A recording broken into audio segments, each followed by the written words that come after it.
byinshi mu bikubiye mu gitabo cy'intangiriro Genesis ni imigani cyangwa se ibitekerezo myth.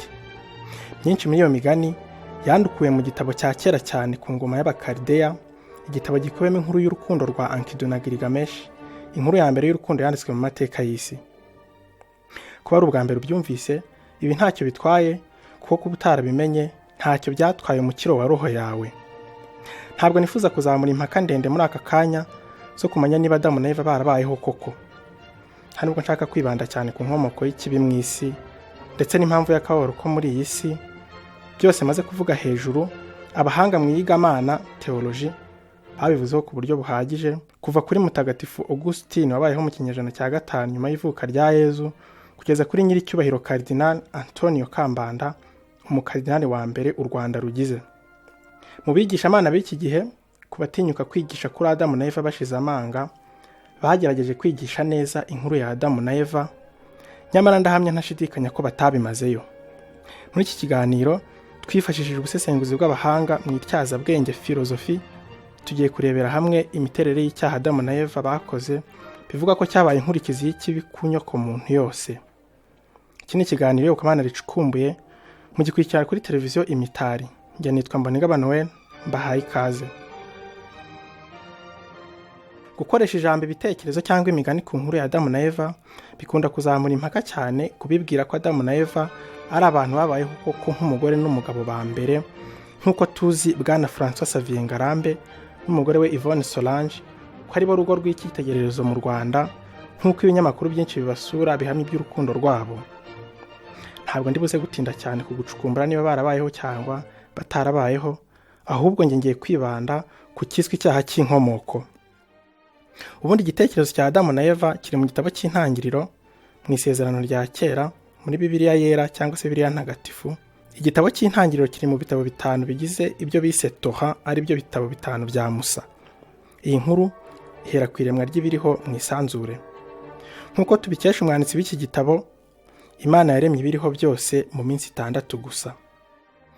Adamu bivuga ko yaremwe akuwe mu gitaka cyangwa se ibumba, la glaise. Ibyanditswe bidutekerereza ko Imana imaze kurema Adamu yamuhushye mu mazuru maze mu mwuka w'ubuzima.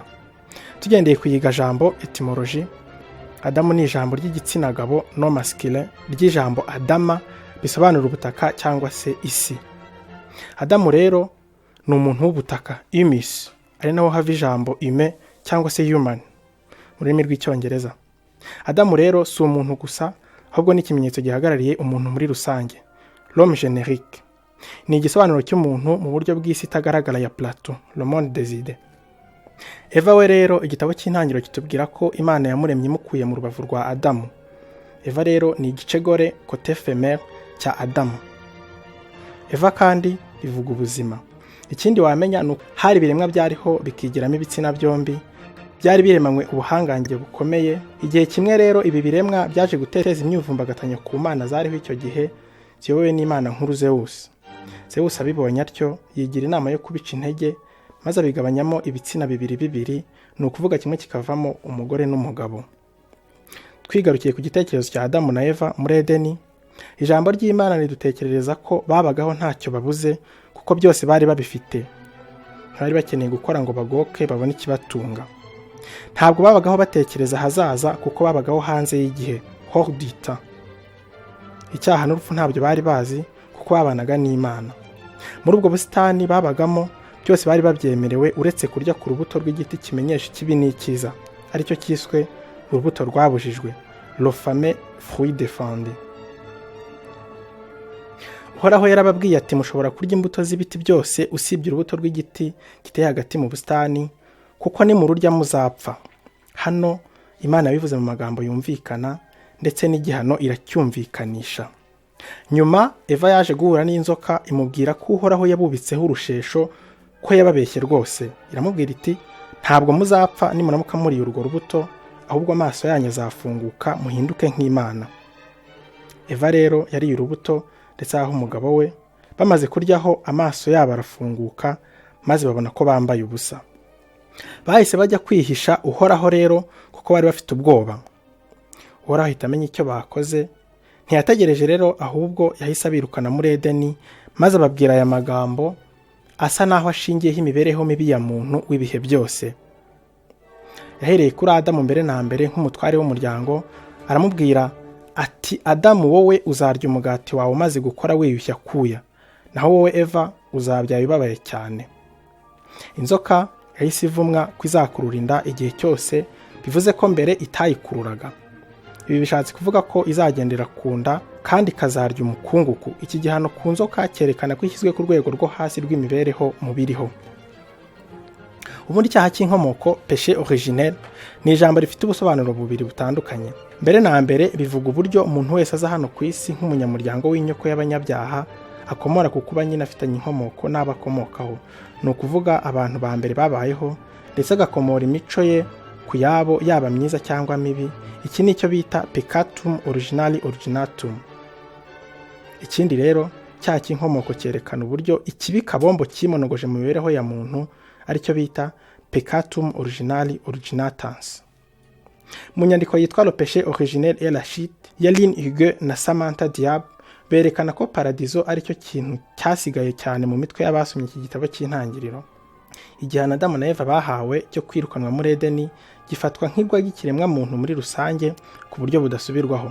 Nyuma y'uko beretswe amakosa yabo, buri wese akihatira kuyagereka ku wundi, nabo bahanwe ku buryo busumbana. Inzoka nka nyirabayazana yahawe igihano cyo gucishwa bugufi ku rwego rutangaje. Umugore yahanwe nk'umubyeyi, naho umugabo ahanwa nk'umutware w'urugo. Nyamara igihano bahuriyeho bose ni uko bikururiye urupfu. Nuko rero couple ya mbere yirukanwa muri paradizo n'ikiganza cy'Imana. Hano bamwe bibaza icyo Imana yari igambiriye mu kubirukana, ndetse bamwe bakibaza niba Imana itaragize ubwoba ko umuntu azayirwanya ndetse agahangana nayo, kuko yari amaze kumenya ikibi n'ikiza. Abandi bakemeza ko Imana yagize neza kubirukana muri paradizo, kuko nk'uko bari bamaze gucumura, iyo baguma muri paradizo bari kubaho umubabaro ubuziraherezo, kuko bari kubana n'Imana, bityo ntibazigere bapfa. Biragoye ko hari uwakwihandagaza agasobanura byimbitse inkomoko y'ikibi kabombo muri iyi si. Nyuma y'aho umwanditsi w'igitabo cy'intangiriro adashishikajwe no kubara iyi nkuru ku buryo bukurikirana kandi bucukumbuye, d'une façon logique et cohérente, dore ko iyo usomye 50 ya mbere uhita ubona ko hari ibidashoboka, nko kuvuga ngo burira buracya ubu munsi wa mbere, kandi ibinyarumuri bigenga ijoro n'amanywa ari by'izuba, ukwezi n'inyenyeri, Imana yari itarabirema ukurikije uko iyi nkuru yanditse. Niyo mpamvu Kiliziya yemeza ko Bibiliya ari ijambo ry'Imana ryanditswe n'ibiganza by'abantu bahumekeweho n'Imana. Niyo mpamvu nta kosa na rimwe wayisangamo ku byo Imana yashatse kuvuga ibinyujije ku muntu. Irakomeza kandi ikerekana ko Imana yandika ibigororotse ikoresheje imirongo igoramye. Dieu écrit droit sur les lignes courbées. Kiliziya isaba kandi ikomeje ko abayoboke bayo ndetse n'abandi bagomba gusomana Bibiliya ukwemera kurusha kuyirohanamo ubwenge bwa kimuntu. Ikindi kandi Kiliziya niyo yonyine ifite ububasha bwo kuyikorera icengera yiga interpretation. Nyamara ku mugani w'abasizi bajya bafata akanya bagatonganya Imana, hano ingero ni nyinshi.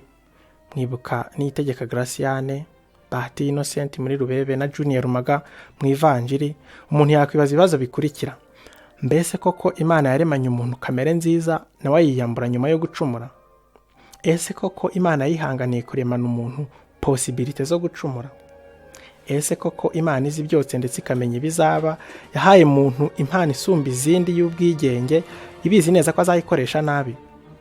Ese umucunguzi Imana yoherereje abantu yakuyeho ikibi ndetse n'imibereho ishaririye muntu abayemo? Mbese Imana twumva muri Bibiliya kuva mu ntangiriro kugeza ku musozo wayo, imisusi y'abanditsi bayihaye niyo yayo koko, cyangwa ahubwo umuntu yafashe imisusire ye ayitwerera Imana? Ibibazo byose iyobokamana rigerageza kubisubiza kandi ku buryo buhagije, ariko bidakuyeho ko ibyo baburiye ibisubizo byimbitse bahitamo kubitanga ku buryo bw'amahame, d'une façon dogmatique, abayoboke babo bafata nta kuyacengera ngo bayaheraheze. Niyo mpamvu abo kubishyikira binaniye bahitamo kubita ndetse bagakomeza gutondagira ububasha ntayegayezwa bw'Imana. Bamwe bibaza utubazo turimo imitego. Urugero, mbese Imana ishobora byose ishobora kurema ikibuye kinini ku buryo kugiterura byayinanira? Hano umutego urimo urumvikana rwose. Niba Imana itashobora kurema icyo kibuye, ubwo ntishoboye byose.